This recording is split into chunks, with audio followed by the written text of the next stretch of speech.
This is the EF EcoFlow Portable Power Station Delta 2 Max, a black and gray power brick with a clean, pro look, a flat, stackable top, and two big grab handles that make it easier to lift than its 50-pound weight suggests. The front face puts your DC ports and USB ports within easy reach, while the 6 AC outlets live on the back to keep thick power cords out of the way.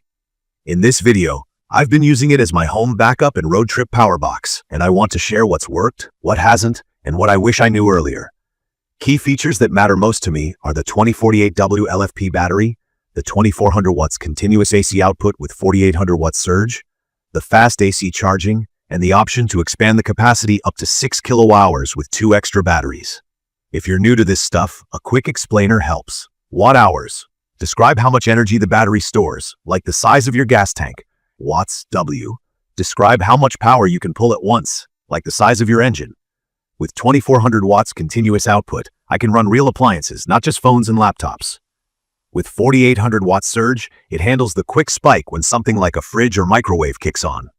There's also an X boost mode that lets you power some high wattage devices up to 3400 watts by dropping voltage a bit. It's handy for tough starts, but I avoid it for sensitive electronics. From my experience, the LFP battery is the heart of the value here.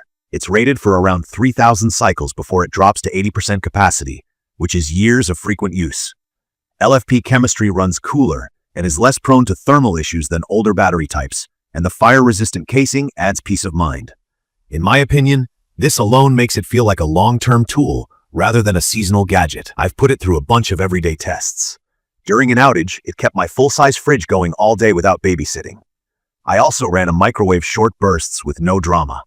My CPAP test was a pleasant surprise. One full night barely dented the battery, and in quiet mode, the unit stayed whisper level at low loads. I tried some heavier loads for fun, like an electric kettle and a shop tool. It ran them, but when I pushed it hard and also fast charged at the same time, the cooling fans got loud enough to notice in a quiet room. Not unbearable, but you'll hear it if you're trying to sleep nearby. Charging is where this thing stands out. Plug it into a wall outlet, and it goes from empty to about 80% in roughly an hour, which lines up with what the spec says. That means I can drain it during the day and top it off in the evening without losing a whole night to charging. If you have enough panels, you can feed up to 1,000 watts of solar, and you can even combine AC and solar for faster top-ups. Real talk on solar. With a single 110 watt panel in partial shade, charging is slow. With a 400 watt setup on a clear day, I saw a few hundred watts steadily, which is good, but still far from max. To get near 1,000 watts, you need a large array and clear direct sun. That's not a knock on the unit so much as a reality check on solar expectations. For home backup, the fast switchover feature is clutch. I tested the EPS function by yanking the plug from the wall. My router and laptop didn't blink. The Delta 2 Max won't act as a true UPS for every scenario, but the roughly 30 millisecond switchover kept my network stable, which was the whole point for me. As for the ports, there are plenty, and I rarely need a hub.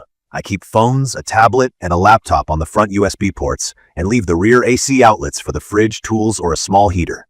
The layout makes sense and keeps the spaghetti of cables manageable. The flat top is more useful than it looks. I've set a laptop on it while monitoring usage, used it as a nightstand in a tent, and stacked gear when loading the car. Little design choices like that add up. Let me talk about the downsides I've run into. The weight is the big one. At 50 pounds, I can move it, but I plan around it. If I'm loading the car, it goes in first. If I'm carrying it into a campsite, I'd rather park close. The handles are great, but they don't change physics. I also really wish there were a built-in light. When the power went out the first time, I found myself holding my phone's flashlight in my teeth while plugging things in. A small integrated work light would be handy. About noise, under light loads it's impressively quiet. Under heavy loads or during fast charging, the fans spin up, and in a quiet living room you'll notice. It's the trade-off for fast charge speeds and a compact body. I've had no hardware issues with my unit. I've read mixed stories about support experiences, but I haven't needed to contact them, and the 5-year warranty does add some confidence. The EcoFlow app is a highlight. I can switch modes, cap charging speeds, set quiet charging, and watch usage in real time. I do wish it offered better historical graphs, especially for solar to help refine panel placement over days, rather than just in the moment. It's perfect for people who want a strong, clean alternative to a gas generator with no fumes and almost no maintenance. I've used it indoors without worrying about carbon monoxide, and I appreciate not storing fuel. It also pairs nicely with solar, so I can top up for free on bright days. If you need even more time between charges, the expandability is a big deal. Add 1 or 2 extra batteries, and you've got up to 6 kilowatt hours, which moves this from backup box to serious home or RV power. A few practical notes from daily use. If you want quiet, lower the charge rate in the app. It slows the fan. If you are using sensitive electronics, leave X-Boost off unless you truly need it for a stubborn appliance. If you're relying on solar, think in arrays, not single panels, and plan for shade and weather. If you want true mobility, consider a folding cart.